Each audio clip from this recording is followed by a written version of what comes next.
Hello guys, कैसे हो भाई आप सभी। I hope all well. So congratulation to all, क्योंकि वी एलिमिनेट नक्सलिज्म। जो हम इंडिया में जो नक्सलिज्म था ना, हमने उसको पूरी तरह से एलिमिनेट कर दिया है। ये जो हमारे मिनिस्ट्री ऑफ होम अफेयर्स है ना, जो अमित शाह हैं, उनकी स्टेटमेंट है भाई कि नक्सल वी एलिमिनेट नक्सलिज्म। सो चलिए देखते हैं भाई।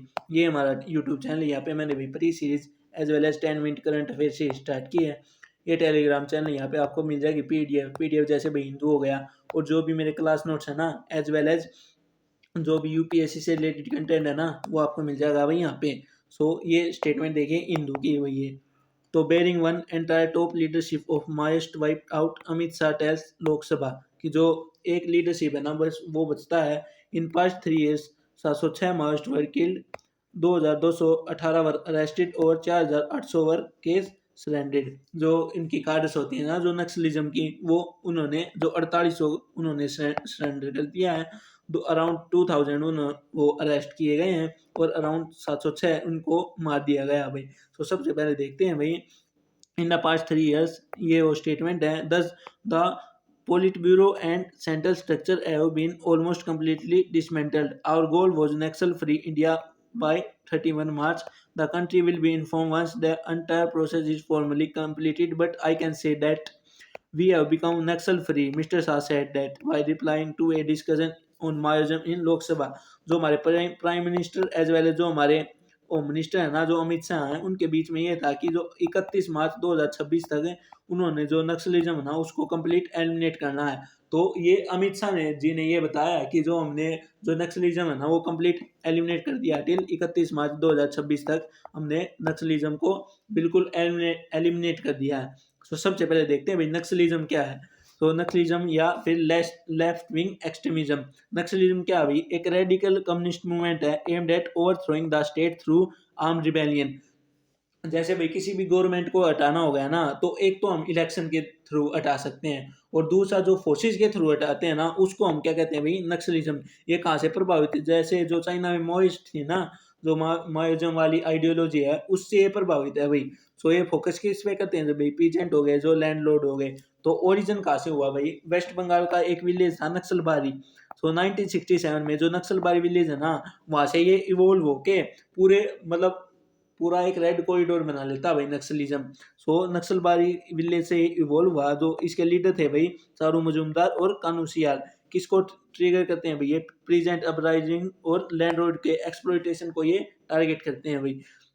सो आइडियोलॉजी कौन सी है भाई? इसकी मायोजन वाली आइडियोलॉजी है कि जो जो गवर्नमेंट है ना, उसको इलेक्शन के बजाय जो फोर्स हो गई ना हमारी, जो आर्म रिबेलियन हो गया, उससे गवर्नमेंट को हटा दिया जाए। तो इसको क्या कहते हैं भाई? इसको हम नक्सलिज्म कहते हैं भाई। एरिया अफेक्टेड कौन से हैं भाई? जैसे रेड कॉरिडोर हो गया, रेड छत्तीसगढ़, झारखंड, उड़ीसा, महाराष्ट्र, आंध्र प्रदेश, इनको क्या कहते हैं भाई? Red corridor. तो सबसे पहले देखते हैं भाई रेड कॉरिडोर क्या है भाई। ये हमारा भाई रेड कॉरिडोर है, ये वाला। ये हमारा रेड कॉरिडोर। रेड कॉरिडोर का मतलब क्या है भाई? जो नक्सलबारी विलेज से स्टार्ट हुआ था ना नक्सलिज्म, वो पूरे इसमें जो हमारा साउथ इंडिया है ना, इसमें फैल गया भाई। और from Pashupati to Tirupati, they wanted India to bleed red. जो इनका मेन एम क्या है? जो इंडिया है ना, उसको 1000 कट में तोड़ना। तो ये है ना भाई, पाकिस्तान का एक मेन एम है कि जो इंडिया को है ना, कट इंडिया इन 1000 ब्लीड। तो ये एक एम है भाई, इसको कंप्लीट करना था भाई। सो नक्सलिज्म क्यों है भाई?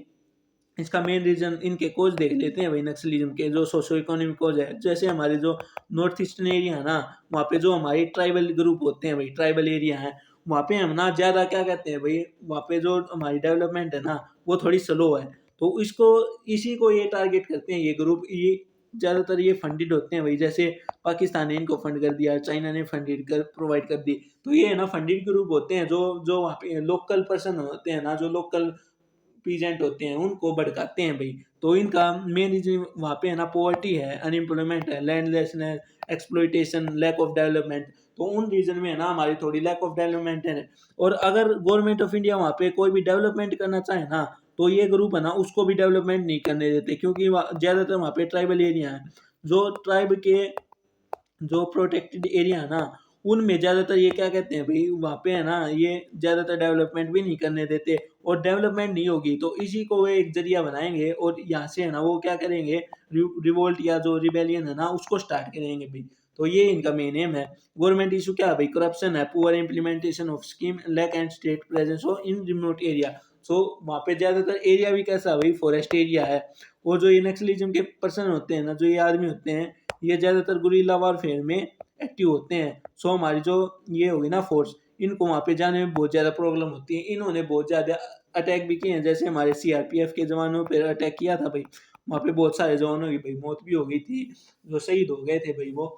सो ये ऐसा काम भी करते हैं भाई। इनका लैंड फॉरेस्ट इशू हो गया, जैसे वहाँ पे मेनली जो ट्राइबल एरिया, जो लोकल एरिया है, वहाँ पे जो वहाँ पे जो टेरेन है ना, उसकी वजह से जो हमारी लैंड है ना, वो ज़्यादातर अच्छे तरीके से भाई डिवाइड नहीं है, कि जैसे यहाँ तक उसकी लैंड है, वहाँ तक उसकी लैंड है। सो इसको भी टारगेट करते हैं भाई। सो ये हमारा मेंस का क्वेश्चन है, और हमने है ना टिल 31 मार्च 2026 तक जो हमारा नक्सलिज्म है ना उसको पूरी तरीके से एलिमिनेट कर दिया है इंडिया से। सो ये आपके लिए क्वेश्चन है भाई, इसको ना लिख के मेरे पास ना टेलीग्राम पे सेंड कर दीजिए। सो आई होप भाई आपको वीडियो अच्छी लगी हो। वीडियो अच्छी लगी हो तो भाई चैनल को लाइक करें, शेयर करें, सब्सक्राइब करें। Thank you everyone.